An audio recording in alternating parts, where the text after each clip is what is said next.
Денешното Ореше, село во област Азот, го основале предците на родовите кои како овчари доаѓале тука со стока, претежно од Мијачкиот и Поречкиот крај. Ова се случувало крајот на 18-тиот и почетокот на 19-тиот век. Жителите на село Ореше, брачните врски ги случувале меѓусебно, што би се рекло не се зимале со други селани од околните села, освен од селото Папрадиште. Така што овие две села ја имаат мијачката носија и посебни одлики во говорот. За селото Ореше запишал и револуционерот Ѓорче Петров во својата книга Материјали по изучување на Македонија од 1896 година. Тој запишал дека селото Ореше, мијаците се дојдени тука пред оние во селото Папрадиште. Двете села се познати надалеку по тоа што биле опустошени од арнаутите дебрани од 1889 година.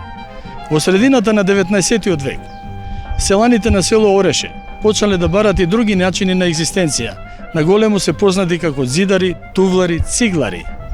Во 60-тите години на 20-тиот век работеле наголемо по селата во околината на Прилеп и Битола. Мое село, село Ореше. Добро утро.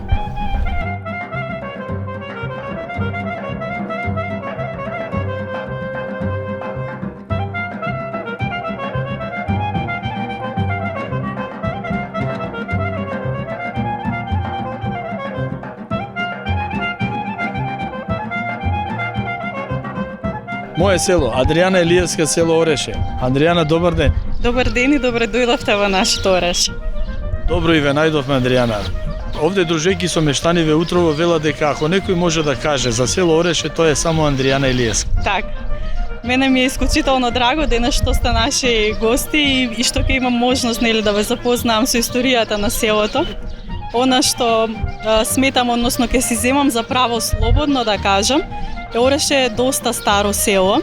Од пронајдени материјални остатоци во негова непосредна околина во минатото, не упатува на тоа дека на овој простор постоеле траги на живот уште од римскиот период.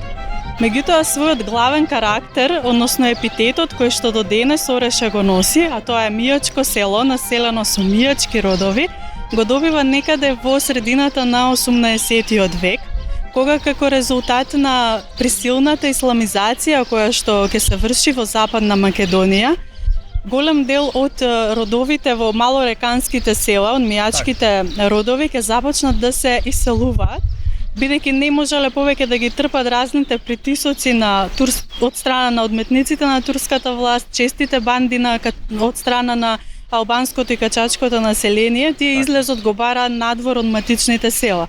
Па така доаѓаат на овој простор.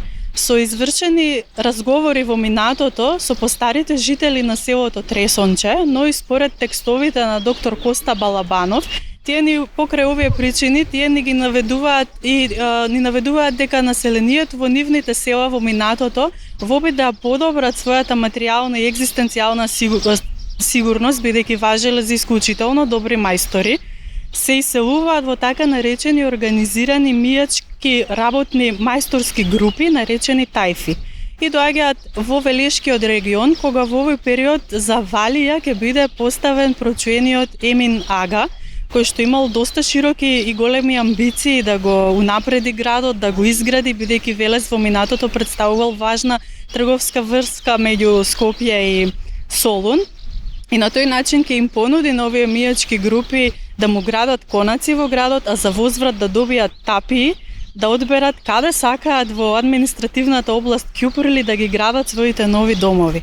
Бидејќи биле навикнати на чистиот планински воздух, на големата надморска височина во Западна Македонија, на планинскиот начин на живот, нема никако да им се допадне местоположбата на градот и климата. Единствено место кое што ќе им се допадне и ќе ги потсетува на матичната територија ќе биде токму ова горното сливно подрачје на Бабуна, и така го населуваат селото Ореше, а малку подоцна ќе биде населено и соседното мијачко село Папрадиште. Практично ова ни го потврдува и самиот Ѓорче Петров во едно од своите дела во книгите Материјали по изучувањето на историјата на Македонија, кој што ни тврди дека селото Ореше во 18-тиот век ќе биде населено со мијачки родови малку порано во однос на соседното село Папрадиште.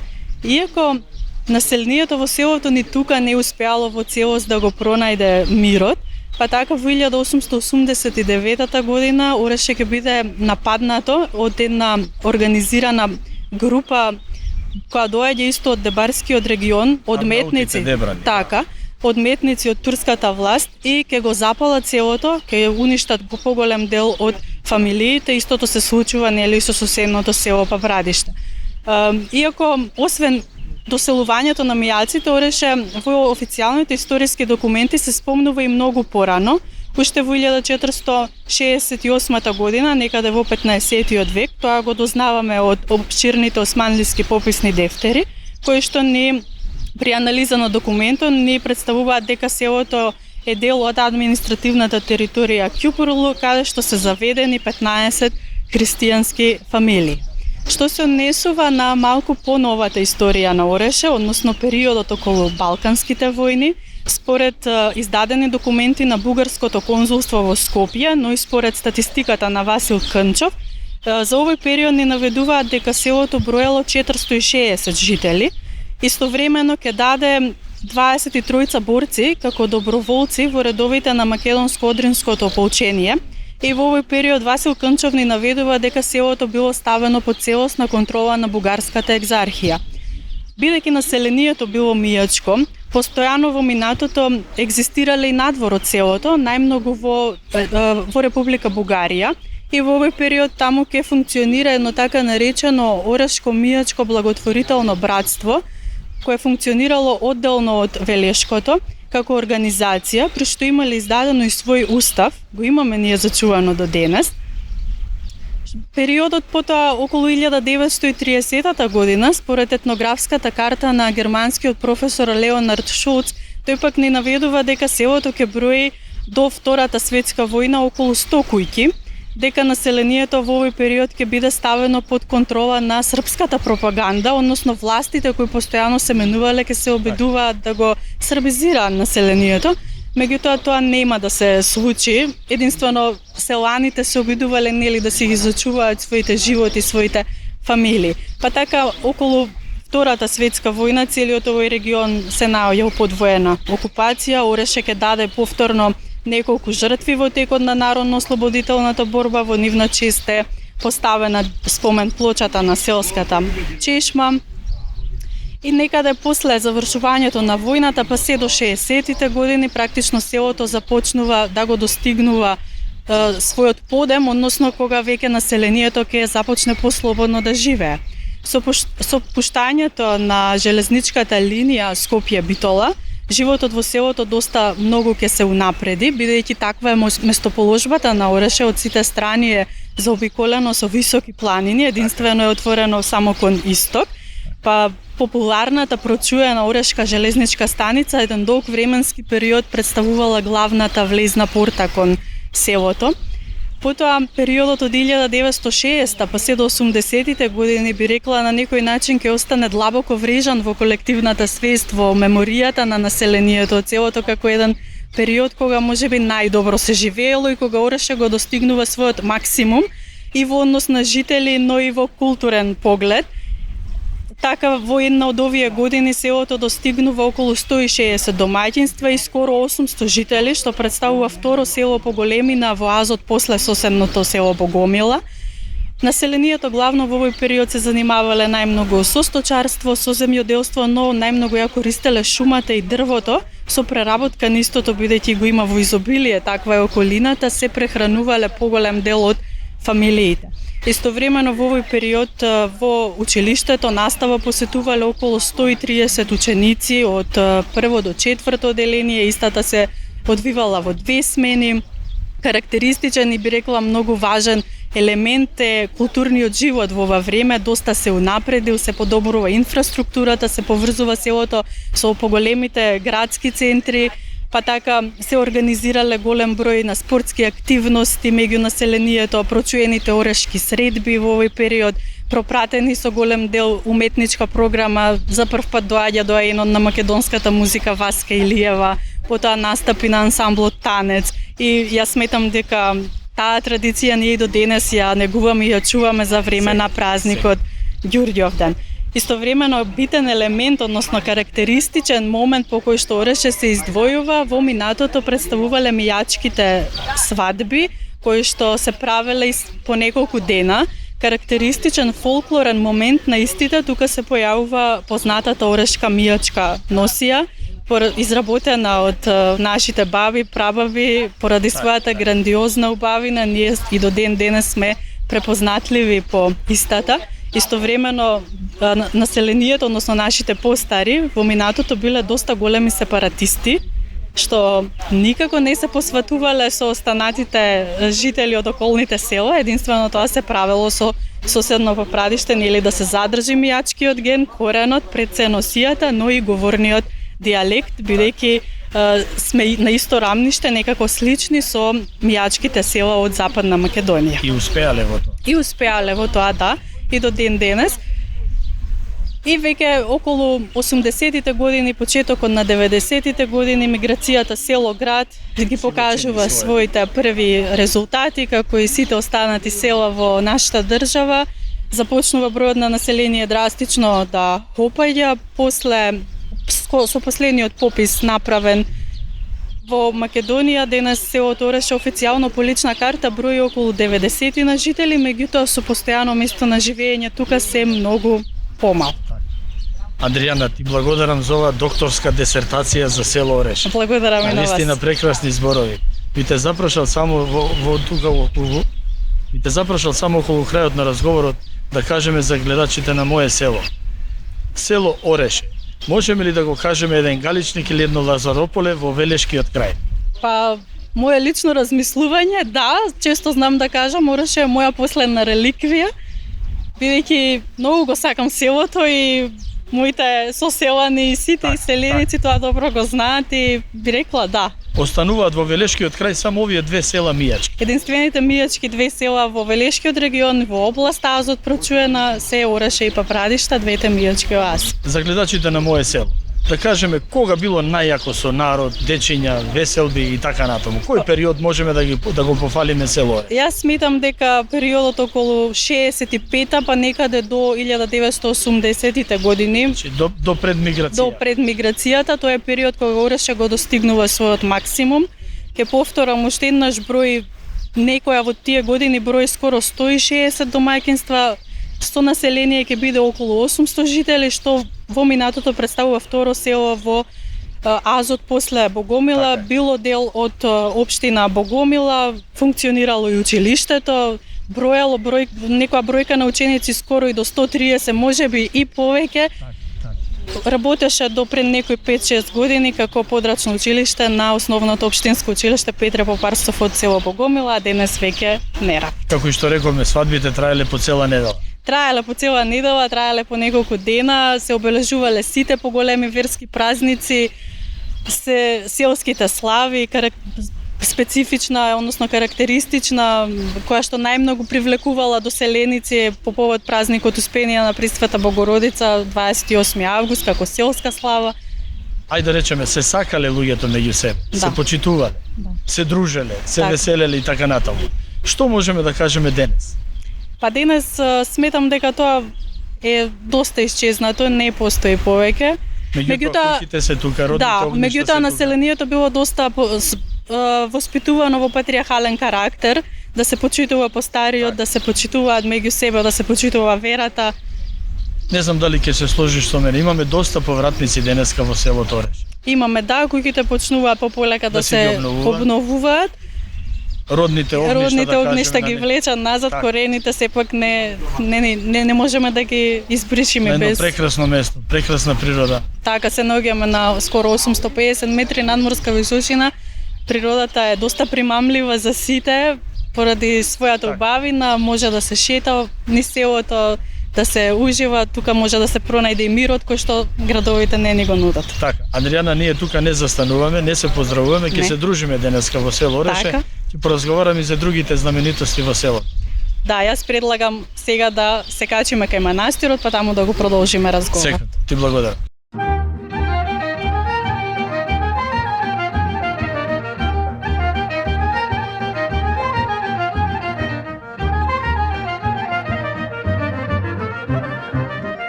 Андријана, ние се наоѓаме во моментот над село Ореше во манастирот Свети Ѓорѓе, така? Така, во моментот се наоѓаме во манастирскиот комплекс Свети Ѓорѓија, кој што е оддалечен од село Ореше 3 километри, истиот се наоѓа во подножјето на планината Даутица на околу 1100 метри надморска височина.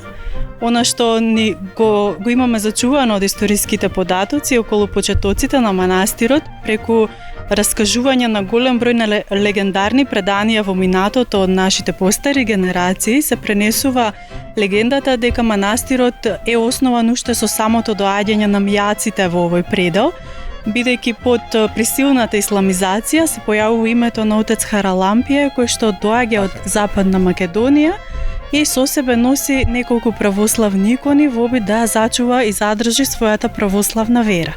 Меѓутоа, прв пат во официјалните историски документи се спомнува 1900 година и затоа таа година ја земаме како почеток на манастирот, кога за прв пат во речиси непристапен шумски предел ќе биде локализиран северно од селото Ореше, локализиран манастирот Свети Ѓорѓија како првично мала камена црква, и подоцна благодарение на населението од селото, на голем број селеници, со помош на нивните донации, со организирани голем број на акции, се пристапува кон возобновување, кон градење на манастирскиот комплекс за тој денес да изгледа вака како што изгледа. Некаде во 80-тите години на минатиот век, населението од селото ја гради по новата манастирска црква, истовремено пристапуваат и кон градење на веќе постоечката помала, но и кон обнова, односно обнова на старите манастирски конаци и кон градење на останатите простории за потребите на манастирот. Во 2017 година ќе се завршат и новите манастирски конаци, така денес манастирот располага со 12 целосно опремени апартмани, отворени се постојано за верниците, за сите посетители кои што доаѓаат тука. Тука имаме човек нон-стоп. Да, тука имаме домар, човекот од селото е нон-стоп тука, постојано е достапен и отворен манастирот за сите кои што сакаат да доаѓаат. Доста гости, доста посетители. Да, манастирот е доста посетуван, речиси во сите временски периоди, но најмногу во овие летни месеци и пролетните месеци и денови, бидејќи се наоѓа во исклучително добра и убава природа, покрај потребата за по духовни вредности, нели, посетителите тука доаѓаат и поради самата природа. Так. Во непосредна близина на манастирот се наоѓа и прекрасниот водопад на Орешка река, познат како водопад Геолова воденица. Се стигнува по една лесна патека, шумска, живописна, па така е примамлив за сите генерации и од најмладите до најстарите. Так. Истовремено манастирот чествува своји 3 слави. Главната, односно централната манастирска слава е за време на празникот Свети Ѓорѓија Победоносец Ѓурѓовден, Тоа е 6 мај. на 6 мај, потоа зимскиот Свети Ѓорѓија на 9 декември и на 28 септември празникот посветен на светиот великомаченик Никита. За сите овие 3 слави може било кој да се пријави да биде домаќин на манастирот. За време на славите неговата задача е да организира славата и да се погрежи околу гостите. Истовремено за време на празниците се служи и света божествена литургија и се дели вечера. Карактеристичен момент е лицитацијата во манастирот, кога сите донесени дарови се наддавањето, кога се продаваат и кој што донел за здравје и спасение во за здравје и донацијата останува за потребите на манастирот. Манастирот е многу посетуван и природата го нуди своето и покрај мирот, тука населението и од селото, но и од по другите места доаѓа и манастирот е доста посетуван. Така, Андријана, рековме 1900-та година, што имаме ние сознание. Меѓутоа сигурно многу порано е. Многу порано, бидејќи легендарните преданија ни се раскажувало во минатото во селото од нашите предци, на кој начин отец Харалампие успева да ги понесе со себе од Западна Македонија неколкуте православни икони во обид да ја зачува својата христијанска вера. И само за крај да го спомнеме нашиот соселанец Митко, кој даде голем допринос да се изгради патот до манастирот. Од селото Ореше до манастирот околу 3,5 километри. Така, голема благодарност и до него. Голема благодарност до сите До сите добронамерни луѓе кои што помогнале за денес манастирот да изгледа така како што изгледа. И дај Божи во иднина. И во иднина.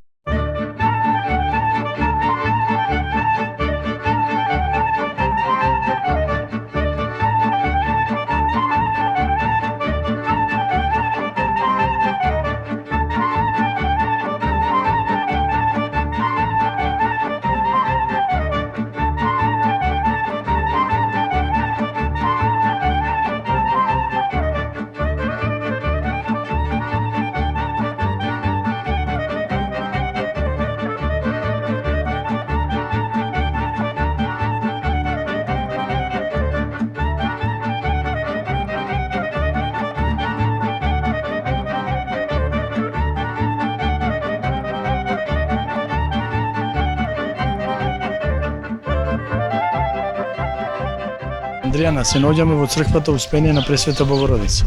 Така, се наоѓаме пред селската црква во Ореше, Пресвета Богородица, и станува збор за доста стара црква. Практично нејзините почетоци официјално историски не можам да ги потврдам, меѓутоа од раскажувањата на нас за низ генерациите истата се поврзува уште со доаѓањето на првите мијачки родови во селото. Па така во 1966 година на темелите на старата црква, која што ќе биде срушена, ќе биде возобновена, односно изградена денешната нова црква. Истата била завршена 1968 година, возобновена, истовремено и фреско живописана, и ќе биде изграден и нејзиниот олтар од страна на уметниците Миле и Јован Мацеви. Бидејќи населението во селото во минатото доста било воспитувано во патриархалниот карактер, односно да се почитува верата, нели, по стариот член на семејството, па така населението, односно селото го красат покрај селската црква и уште два помали христијански храмови. Тука ја имаме помалата црква која е посветена на Света Петка, е дел од селските гробишта и представува како погребален храм. И денес би кажала главната артерија на Ореше, тоа е манастирот Свети Ѓорѓија, кој што се наоѓа на 3 километри од селото. Над селото, така. Андријана, што можеме ние да кажеме како релативно млад човек? Можам да те прашам. Имаш сознание од старите? Колку веселби крштевки, како било некогаш оваа црква, имало венчавки? Така, во минатото, кога селото било полно со живот и полно со луѓе, доста се почитувале верските празници, особено поголемите. За селска слава на селото е Пресвета Богородица на 28 август. Покрај незе се празнували останатите верски празници, како Свети Никола, потоа Велик ден, Божик, Водици. Населението доста многу ја почитувало верата. Се венчавале, се одржувале голем број венчавки во црквата за време на мијачките свадби, се крштевале и голем број на дечиња. Исто слободно ќе кажам, и јас сум крстена во оваа црква. Така, селото додека било полно со живот, населението многу внимание посветувало на верските објекти. Така. Интересно за гледачите на моје село. Дека во ова село се зимале меѓу себе.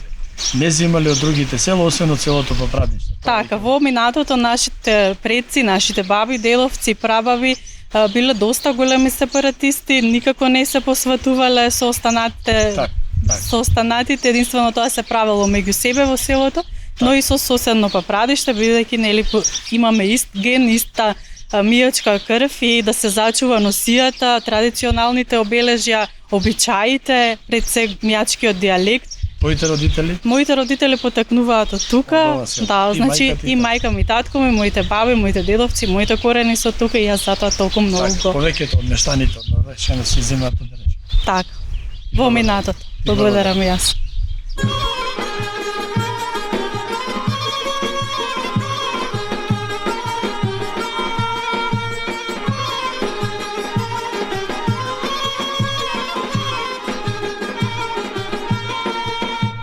Reka gazit maoj mome, beli mu se nozi. Roci nosi košničica, polna ljubičica. Моје село, почитувани, еве нека е Маре на сред село. Пред да разговарам, Маре, со тебе, морам да му се заблагодарам на овој човек до тебе. Гоце Мијовски од село Ореше, кој што навистина се заложи да го снимиме ова село, да го реализираме овој проект, и Гоце, голема благодарност до тебе. Голема благодарност до вас што се оdzvавте на поканата, за да дојдете и да бидете гости во наше село. Ова село кој што може да пружи многу за сите кои добронамерни луѓе кои што сакаат да бидат во друштво на сите луѓе. Гоце, ти благодарам уште. Благодарам на вас, имајте убав, бидете во добро здравје и да се видиме во иднина повторно. Чулте Господ. Маре, како домакинка наша денес, морам да ти се заблагодарам. Благодарение на твоите златни раце ни заличи масата. Фала ви Ке многу. сакаш малку да ни ја презентираш ова традиционално јадење од село Ореш. Да, со задоволство. Имаме Имаме гравче, Така. ставче, со сите наши витамини. од овој крај да кажеме, Од овој така? крај, да. Сите убавини што ги има село Ореш. Така, имаме комат. Комат што е комат? Да го објасниме ова за гледачите на Да моје го село. објасниме, комат е негде прочуен зелник. Така, овде се По вели комат, наше така? е комат, да, со зелје, зелјето е Така, се вика кај нас кокар, таму се Кокар. вика младо кромиче. кокар. Кокар, да. Тоа е онак И- за садење гарпаџик, така? Е, да. Кокар. Да. Добро. Друго има салати, има зелка со краставица, Така.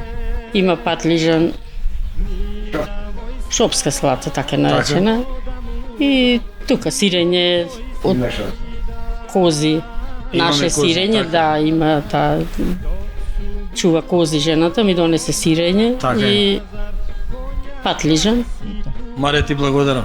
И јас ви Навистина- благодарам. Навистина ни заличи масата. И јас ви Може да благодарам. наздравиме, нека ни е напомош денот за многу години. И се разбира, ако немате ништо против, да помогнеме малку да и го заличиме денот на Маре, пошто навистина ни направи прекрасна услуга. Може да платиме со една песна?